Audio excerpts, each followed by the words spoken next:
একটা বিয়ে করলাম হ্যাঁ কট ম্যানেজ আব্বা ঘরে আসেন নালে বাইরে আন তাড়াতাড়ি কি রে তুই ভর দুপুর খেলে হাঁটাই করো কে কি হইছে কি রে তুই ভর দুপুর খেলে তুই কেন লইছ তুই চিল্লি করে এখানে কোন বাড়ির মাইয়া ভাগাই লইছিস আব্বা ভোর দুপুর বা তো হাঁটাই করে লাভ নাই আমি কট খাইয়ে বিয়ে করে লইয়াই পড়ছি কি তুই কট খাইয়ে বিয়ে করছো তুই কট খাইয়ে বিয়ে করো আর যা করো তোর আমার ঘরে জায়গা না বা ভোর দুপুর বা তো হাঁটাই করো না মানুষ হলে মানুষ শেষ মান্য নাও এ সময় গিয়া তুই এই পোলার লাগে শেষ পর্যন্ত ভাগ্য গেলি তোর এককালে এরকম আমার মান সম্মান খই দিলি ও বে ওর এককালে ছোট মানুষ বোঝ না ভুল করিয়ে লাগছে মান শুনলে আমের মানি যেতে যাইবে আমার মানি যাইবে আমের মানি যেতে আমার মানি যেতে সব মান্য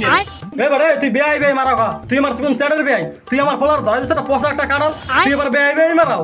হালা বালা তুই তো কাল বিয়ে করছ আমি জিজ্ঞাসা করছো শ্বশুরা বারে হলো ধরেন না কে শ্বশুরা বারে বান্ধে না রে তুই আমি বলে ঘর